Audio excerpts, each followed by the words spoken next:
Alright, so I'd intended to have a video for you of the cistern, spring water, and box setup while we were making it.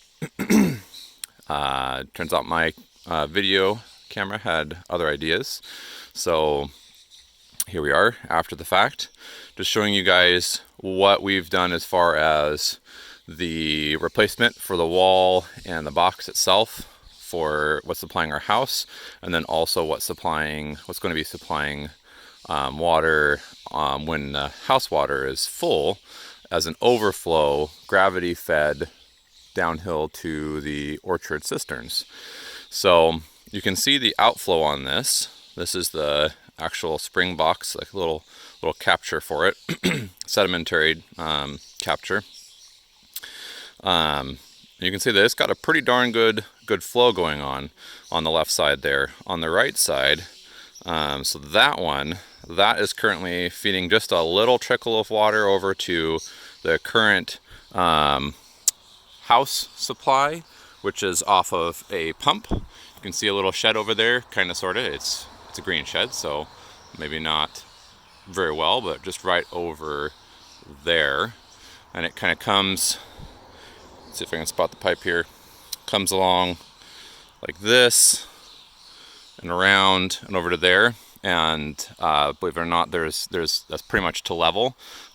So what we have here is we have the old fitting that was on this box over here, and the old pipe. It's just a flexible black plastic pipe, probably interior of 3/4 or 5/8. So not very big as far as the water supply goes, and definitely was limiting the amount of water that was being captured. And honestly, I think it probably over time was causing some problems with the old spring box. Now this guy, just an old chunk of concrete, and it looked like it had started out with holes on every side, and then they'd simply like put in some material to try and plug it up a little bit. Not really successfully over the long term. So whatever had been in there had decayed and rotted out, and I think it might have even been just a spray foam. And then the one side of it, I think it was this side right here, you can kind of see that open hole there, was where the water was coming in from the spring. And the setup they had was just this old black rubberized pipe, perf pipe, holes in the side, and that was right here. The whole assembly was right here. Just a box with a little spigot going off this way. So I'll share some pictures as well to kind of give you an idea, since the video from earlier is defunct. But our spring has a little inlet, about 1/3 of the water or 1/4 right there, and then the rest of it is over here. The majority of it is over here, coming off of this hillside here. So this area up in here where our spring comes out, we don't let animals in here at all. Deer get in here, but that's birds, of course, but that's about it. You know, wild animals that can get through. We don't let our livestock in here for obvious reasons. We don't want them to damage the spring. We don't want them to, you know, defecate or urinate and then have that get into our water supply. So our water supply is year-round, and it is what appears to be a small artesian spring, so it's coming up. It's not surface runoff.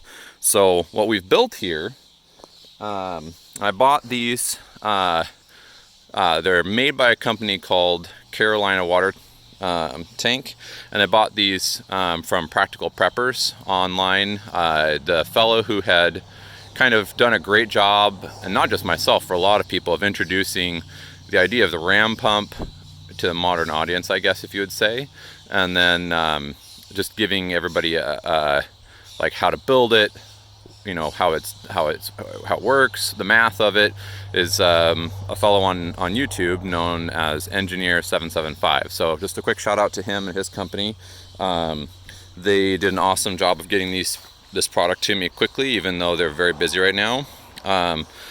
So we have a plastic wall that comes like this. It's just a flexible plastic wall, from the other side of this rock over the other side of this rock.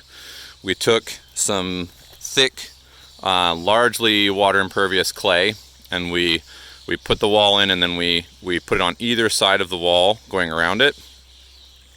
And then on the up side of the wall, we dug out a hole, kind of dug back into there to that spot and to that spot to where the water was coming out of the ground, and then filled that hole in, that whole space in there with rock, primarily round rock, a little bit of 3/4 crush just along the edges, because I felt like it would cement in really nicely with the clay. And then the water, so like the centerpiece here, from there and there over into here, where these two pipes go in past the wall to the inside to collect. Also a perf pipe, 2 pieces. So one of them is the primary, and that's the one that's coming down and capturing the entirety of the flow. So 1 inch is capturing the entirety of the flow for us. Haven't had it at this time overflow, so that's the overflow pipe right there. And at some point I'm gonna thread into that and pull it out just a little bit farther, and then probably put like a mesh cap or something on it. Or just, yeah, probably a mesh cap. And this piece coming up has a cap in it, a thread cap, and what it's for is to where if this spring we're having problems with some kind of bacteria or something in it, which you can get when you do like we did, which is get in there as humans with bacteria on our hands. So if it were to be having a problem with that, I can shock it with a couple teaspoons of chlorine just by capping this, putting the chlorine in here, and it'll dribble back into the spring. So we have a 6 or 7 point filtration system at the house, so I'm really not worried about it. It does include multiple carbon and other filters. There's a GAC filter in there. There's a UV filter, well, not a filter, just a UV light that kills anything and everything coming in that's alive. And then there's a UF membrane, so an ultrafiltration membrane, which excludes particulate down to a very small size. So that filtration system is pretty powerful and works really well. So yeah, so the water comes off down up there, down to here on the back side at the top, and then there are 2 pipes inside. I'll just go ahead and open this up and show it to you. It's a really pretty simple but really smart design. So you have your water coming in from the spring. You have your primary outflow, which right now is just hooked up to that little bitty house water supply pipe, which is slightly off level, and so it's only pushing through a trickle. And then you've got your drain down, your primary or your secondary outflow. So what we have here, and you can see it's got pretty darn good volume, like that's a good amount of water coming through there, which is really exciting for us. I haven't measured it to get an exact amount, but it's more than the previous box and pipe we're producing by a lot. So you can take this piece here and raise it up, and that changes the level of the water. I like it being right here because this piece doesn't then have water able to backflow. It's just the right height for that. But there's a lot of ways you can configure it, and Engineer 775 talks a little bit more about that in his YouTube videos, so I'll just mention that and leave it at that. So our plans from here, so I'm going to hook both these two 1 inch up to a downflow, just in case this were to produce like a full pipe. I want to capture all of it if I can, and then they'll just join in together into this 1.5 inch pipe, which is oversized, shortly down from there. The overflow off of that will just be an upspout, and we'll get rid of this line here more than likely. I may just hook it in and leave it because it's really not pulling much water as it is, because it is off-sized, and then that way we'll always have some water going up to the box up there just in case we need to draw that as a backup to the plan system. So then this pipe goes downhill, and I'll walk you to where you can kind of see it a little bit. So down you can see I've cleared a patch right down there. So this is a really, you can't hardly tell from the video, but this is a steep draw here. Quite a bit of elevation gain up to here, and I did the calculations for it. It's more than enough to push the water with the ram pump all the way up the hillside to the top of our hill up there. And we'll make this a long video, and I'll walk you up there so you can see that. So that's where the ram pump's going to sit. That's the planned location down there. And then this will supply it. And then there's going to be a 1-inch pipe coming back up the hillside, because you lose a lot of the water that you have. And hopefully that will be about right, a 1 inch and a 1.5, capturing as much as we can off of this. And if not, then I can always make adjustments. And then I've cut a little bit of a space to run the supply line up through the forest in that 1 inch, and that will hook into 2 pipes. We'll go and take a look at that in a minute here, or maybe I'll save that in the upper for a second video once it's all done on the top side, and then we'll do a last video showing the whole system working once we have the ram pump installed. But yeah, that's the plan. That's what we're doing here. You can see that there is a spot right in here, and we've captured a lot of the water from that spring, but there's not only is there that overflow right now, but there's also just a little bit of water in down here. And even down further, there's more spots where the water kind of comes out the hillside. So if I needed the extra water with this 1.5-inch pipe, I could put in a secondary catch for the water and run that into the same line, push the ram pump farther down the hillside, because I have a little bit more drop and a little ways further I could go, and then use both those lines to supply a thicker's not really the right word, but an additional water capture, additional water supply to help really push the system to give a full 1-inch pressurized supply of water up to the cistern at the top of the hill. So just wanted to give you guys a quick update. I'm really excited about this. We're continuing to push forward on here, and it's going to pay huge dividends for us. We spent so much time managing water last year. The only additional piece that I'd like to get, and may not happen this year, probably will not happen this year, is I'd like to buy timers for each of the water spigots in the orchard, since we didn't want to run electrical out there and have it be an electrical system. Quite a bit of wire we'd need to do that. So each of the heads I can just put on a solar timer and then have it turn on once a week for a certain period of time, stagger them out, and then have the orchard basically take care of itself by and large. That is what I would really like to see, and that's the plan. So this year we're just going to get the water independence to the level of the tanks over at the barn, which are kind of up over the hill there.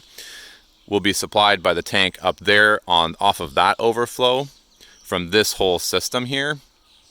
And then that way all we have to do is turn the water on and off over to the orchard, and we'll be set. We won't have to do like we're doing last year, and like we did this, we have to do already a couple of times this year, where we have a small catchment system. We're going to move to the top of the hill over here below this pump house.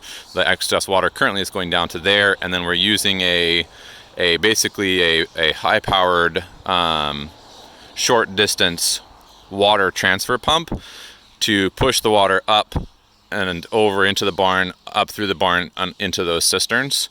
And that takes quite a while to empty out the tank. It takes quite a while to get the water up to the top. It's a lot of management. So this system is going to be hugely beneficial. If, and we're crossing our fingers here, if my calculations are correct, we should have just enough pressure, hopefully, from having the tank at the top, at the highest rise we possibly can, at the top of the hill, for gravity feed to be able to pressurize the water down at the house over here.